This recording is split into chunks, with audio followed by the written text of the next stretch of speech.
प्यारे दोस्तों, आज मैं जो कहानी आपको सुनाने जा रही हूँ वो कहानी है गरीब लड़की की जादुई लहंगों के जादू के बारे में। तो चलिए देखते हैं आज की कहानी। बिहार के छोटे से गांव में सुनेहा नाम की एक लड़की रहती थी। वो लोग बहुत ही गरीब थे। सुनेहा की माँ लक्ष्मी अक्सर बीमार रहती थी। घर चलाने के लिए सुनेहा घर में कपड़े सिलाई किया करती थी और उन्हीं से उसके घर का गुजारा चलता था। सुनेहा सिलाई के साथ साथ हर काम में महारत रखती थी।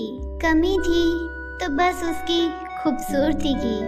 सुनेहा दिखने में ज्यादा सुंदर नहीं थी, वो बहुत ही काली और बदसूरत थी। इसकी वजह से लोग हमेशा उसका मजाक बनाया करते थे। एक दिन सुनेहा के घर उसकी पड़ोसन शालिनी काकी उसके पास कपड़े सिलवाने आती है। सुनेहा, ये मेरी चुमकी बिटिया का लहंगा है, इस खूबसूरत से सिलाई कर देना, जिसे पहनकर मेरी बिटिया का चेहरा और ज्यादा निखर जाए।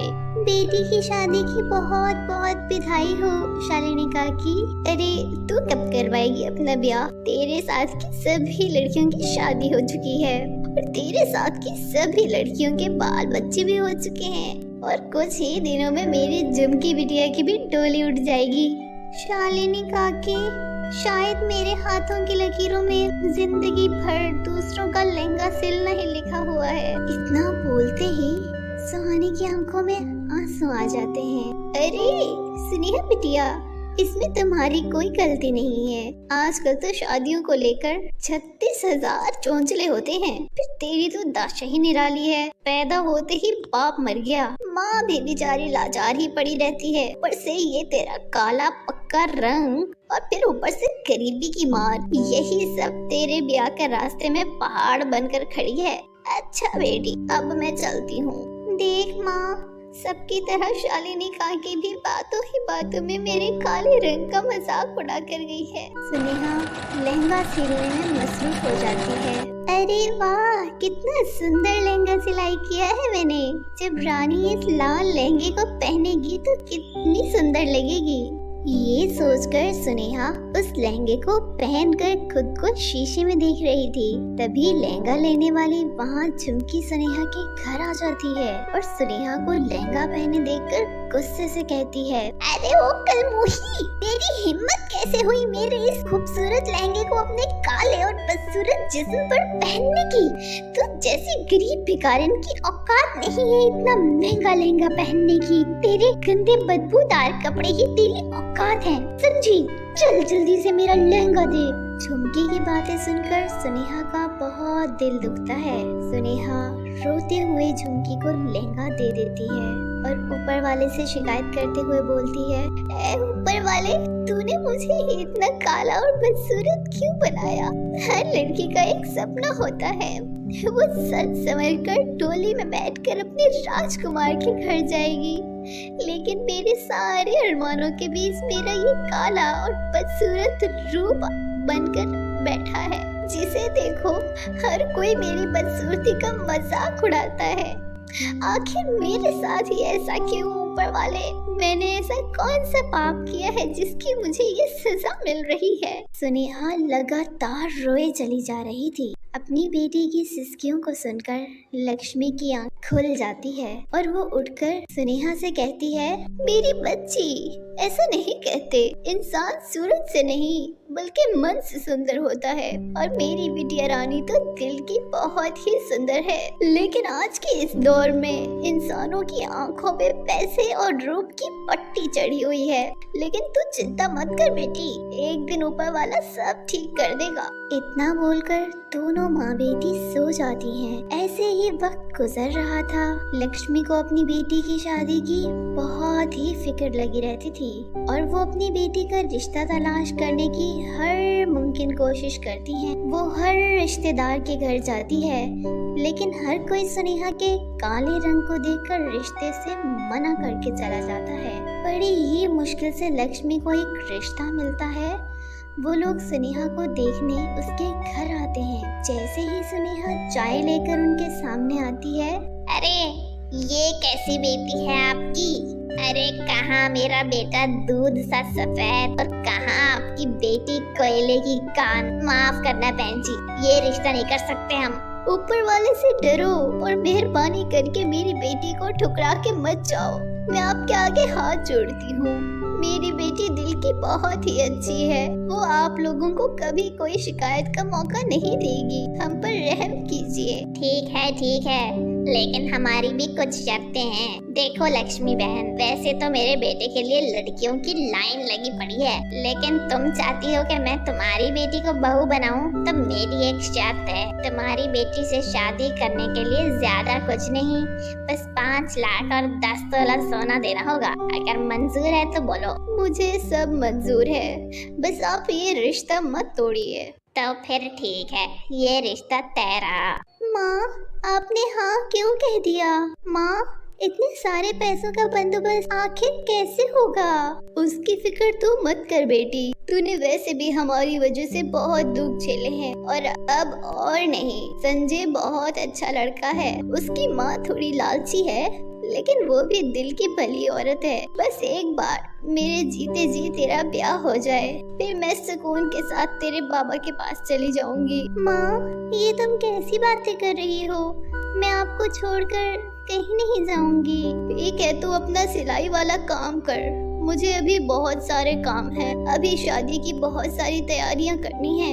इतना बोलकर लक्ष्मी घर के कागजात लेकर सिमंदार के पास चली जाती है। मालिक, ये मैं घर के कागजात हैं। वो दरअसल मैं अपनी बेटी की शादी कर रही हूँ, तो मुझे पैसे की बहुत जरूरत है। कितने पैसे चाहिए तुम्हें? मालिक, अगर 10 लाख तक मिल जाते हैं तो आपकी बड़ी कृपा होगी। क्या 10 लाख? तुम्हारा दिमाग तो खराब नहीं हो गया है क्या? अगर तुम अपना घर बेच दोगी तो तब भी तुम्हें 10 लाख नहीं मिलेंगे। मेरी मानो तो अपनी बेटी का ब्याह किसी गरीब घर में कर दो। नहीं मालिक, ऐसा मत कहिए। आपका बहुत बहुत शुक्रिया मालिक। अब मैं चलती हूँ। इतना बोलकर लक्ष्मी उदास मन से चली जाती है। ऐसे ही धीरे धीरे शादी का वक्त करीब आ जाता है। कल शादी का दिन है और अभी तक शादी का कोई भी पुख्ता इंतजाम नहीं हुआ है। आखिर ये सब कैसे होगा? सुनेहा ये सब सोच ही रही होती है कि तभी गांव की सब औरतें सुनेहा के घर सज धज के आती हैं। सुनेहा अपनी माँ की सिंपल सी साड़ी पहनकर उन सबके सामने आती है। अरे ये क्या? होने वाली दुल्हन का चेहरा इतना फीका, ना कोई सज ना कोई श्रृंगार। शादी के लिए क्या तुमने एक भी लहंगा नहीं सिलवाया? वैसे तो पूरे गांव वालों के लहंगे सिलाई करती फिरती हो और अपने लिए तुमने एक लहंगा तक नहीं सिलाई करवाया। सही कह रही हो बहन। वैसे तो सुनेहा ये फटी और पुरानी साड़ी कहाँ से ढूंढ कर निकाली है? अरे कम से कम शक्ल अच्छी नहीं है तो कपड़े तो ढंग के पहन लेती। और नहीं तो क्या, जैसी बदसूरत शक्ल है वैसी ही बदसूरत साड़ी पहनकर आ गई। इसी तरह गांव की सभी औरतें एक एक करके सुनेहा का खूब मजाक उड़ाती हैं। सभी लोगों के घर चले जाने के बाद सुनेहा जल्दी से अपनी सिलाई मशीन पर बैठने के बाद बचे खुचे कपड़ों को जोड़कर अपने लिए एक लहंगा तैयार करती है और उसे पहन लेती है। लेकिन अपने लहंगे को देखकर सुनेहा निराश मन से रोते हुए कहती है, ए ऊपर वाले, आखिर मेरे साथ ही ऐसा क्यों? आपने मुझे इतना बदसूरत और गरीब क्यों बनाया? यहाँ पर ऐसा कोई नहीं है जो मेरे दिल का हाल समझ सके। न तो हमारे पास लड़के वालों की मांग पूरी करने के पैसे हैं और न ही मेरे पास कोई ढंग का लहंगा है। आखिर एक दुल्हन की शादी लहंगे के बिना तो अधूरी होती है ना। सुनेहा ये बोलते हुए फूट फूट कर रोने लगी। तभी उसके आंसू टपक कर उसके लहंगे पर गिर गए और एक चमत्कार हुआ। उसका फटा हुआ लहंगा एक खूबसूरत लहंगे में बदल गया। सुनेहा अपने लहंगे को देखते हुए हैरानी से बोली, मेरा लहंगा? अरे मेरा लहंगा तो जगह जगह से फटा हुआ था, फिर ये लहंगा इतने सुंदर लहंगे में कैसे बदल गया? सुनेहा अपने लहंगे को देख देख कर बहुत खुश होती है और शीशे में खुद को देखते हुए कहती है, ये लहंगा तो वाकई में बहुत खूबसूरत है, लेकिन ये इतना खूबसूरत होते हुए भी मेरे काले रूप को अपने अंदर नहीं छुपा पा रहा। काश मेरी सूरत भी इस लहंगे की तरह ही खूबसूरत हो। सुनेहा के मुंह से इतना ही निकलता है कि वो एक बहुत ही खूबसूरत लड़की में बदल जाती है और एक खूब सुंदर परी दिखने लगती है। ये कैसे हुआ? क्या ये मैं ही हूँ? पर मैं अचानक से इतनी खूबसूरत कैसे हो गई? तभी सुनेहा की नजर अपने चमकते लहंगे पर जाती है। वो समझ जाती है कि ये सब उसके जादुई लहंगे के जादू से हुआ है। हो न हो मेरा ये लहंगा ऊपर वाले की कृपा से जादुई हो गया है और ये सब इसी के जादू से ही हुआ है। क्यों न मैं अपनी इस जादुई लहंगे से कुछ और मांग कर देखूं। ऐ मेरे जादुई लहंगे, क्या तुम मेरी शादी के लिए सजने संवरने का सामान दे सकते हो? सुनेहा के इतना ही कहते वहाँ सुनेहा के सजने संवरने का सारा सामान अपने आप ही आ जाता है। तभी उधर से सुनेहा की माँ आती है। क्या बात है माँ, आप इतनी ज्यादा दुखी और परेशान क्यों दिखाई दे रही हो? माँ क्या हुआ? मुझे माफ कर दो बेटी, मैं तेरे लिए कुछ नहीं कर पाई। मैंने हर मुमकिन कोशिश करके देख ली पर किसी को भी मुझ पर तरस नहीं आया। मैं तेरे लिए कुछ नहीं कर सकी बेटी, मुझे माफ कर दे।